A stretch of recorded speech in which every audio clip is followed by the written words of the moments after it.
Hello friends, आप सभी का स्वागत है जेआरएफ अड्डा चैनल पे। आज हम डिस्कस करने वाले हैं वो क्वेश्चंस जो हमारे प्रोविजनल आंसर की में जो हमें क्वेश्चंस मिले थे, उसके बाद बच्चों ने चैलेंज लगाया और फाइनल आंसर की में जो चेंजेस आए हैं, कौन कौन से क्वेश्चंस के अंदर ये चेंजेस लाए गए हैं। सो इनको आज हम डिस्कस करने वाले हैं। नाउ कंटिन्यूसली बच्चों के कमेंट्स आ रहे थे कि मैम कौन कौन से क्वेश्चन में चेंज आए हैं, और कुछ एक क्वेश्चन है जिसके अंदर बच्चों को ज़्यादा डाउट आ रहा था, तो इन दोनों ये क्वेश्चन को हम आज कवर करने वाले हैं। सो स्टूडेंट्स, अगर आप लोग CSI नेट दिसंबर 2024 को टारगेट कर रहे हैं तो आप हमें ज्वाइन कर सकते हैं जेआरएफ अड्डा चैनल पे, जहां कंप्लीट कोर्स आपको मिल जाएगा 4900 के ऑफर प्राइस पे। आपको यूज़ करना है कोड CSIR, जिससे आपको ये ऑफर मिल जाएगा। सो जेआरएफ अड्डा की एप्लीकेशन को डाउनलोड कर लीजिए। वहाँ पे आपको जो भी हम यूट्यूब के ऊपर फ्री वीडियोज़ आप लोगों के लिए लेके आते हैं उसके PDFs मिल जाएंगे, फ्री PDFs मिल जाएंगे। उसके अलावा क्वेश्चन पेपर्स हैं जो आप फ्री वहाँ पे अटेम्प्ट कर सकते हैं। सो ये सब चीज़ें आपको मिल जाएंगी जेआरएफ अड्डा की एप्लीकेशन पे। सो अब आते हैं आज की टॉपिक पे। सो पहला जो क्वेश्चन है that was the morning shift question. Question ID है 703630। सो इस पर्टिकुलर क्वेश्चन के लिए काफ़ी सारे मेरे पास में बच्चों के कमेंट्स और डाउट्स आए थे। सो क्वेश्चन क्या है, the given table shows the annual net primary productivity, season length and leaf area index for various ecosystems. So यहाँ पे इकोसिस्टम्स दिए गए हैं, tropical forest, temperate forest, tundra and desert. यहाँ पे सीजन लेंथ दिया गया है in days, annual net primary productivity हमें दी गई है, और उसके अलावा टोटल लीफ एरिया इंडेक्स जो है अलग से गिवन है। सो अब हमें फाइंड आउट करना है which of the following options represents the correct order of decreasing net primary productivity per day per unit area, per unit leaf area. So हमें डिक्रीजिंग ऑर्डर में नेट प्राइमरी प्रोडक्टिविटी बतानी है। सो इसको calculate करने के लिए हमें जो फॉर्मूला लगाना होगा, ये कैलकुलेट जो ऑप्शन पहले जो दिया गया था, फर्स्ट जो लिस्ट आई थी जो हमारी प्रोविजनल आंसर की थी, उसमें फर्स्ट ऑप्शन को करेक्ट माना गया था। लेकिन अभी जो पेपर का दोबारा से रिवाइज्ड वाला आंसर किया है, फाइनल आंसर की, उसमें 1 और 2 दोनों को ही सही मान लिया गया है। नाउ इसको थोड़ा सा देखते हैं कि कैलकुलेट किस तरह से करेंगे।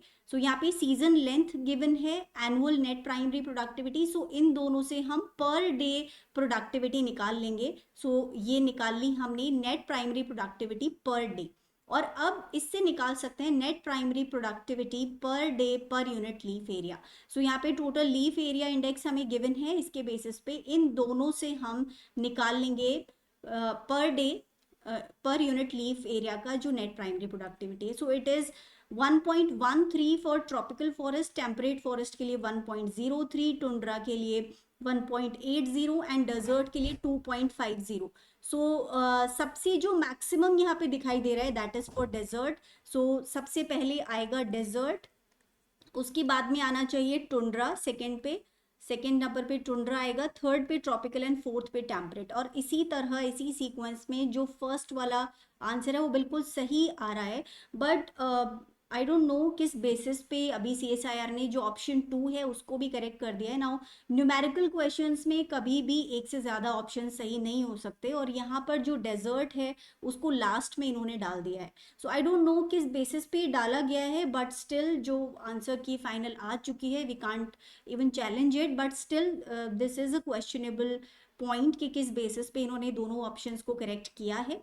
सो स्टूडेंट्स, आप ध्यान रखिएगा, फर्स्ट ऑप्शन मेरे हिसाब से बिल्कुल करेक्ट है, सेकेंड ऑप्शन देने का logic I am not able to understand.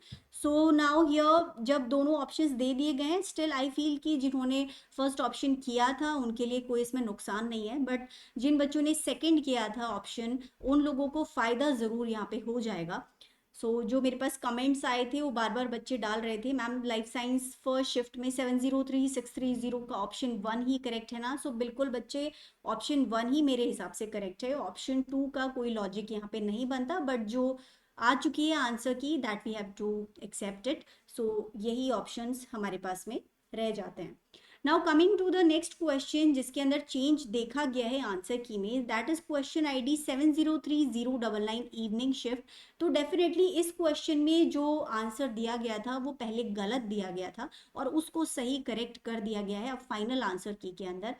Question क्या है, the cadherin catenin complex is extremely important during compaction from morula to blastula, Transition of early embryonic cells into blastula differ depending on presence or absence of calcium ions.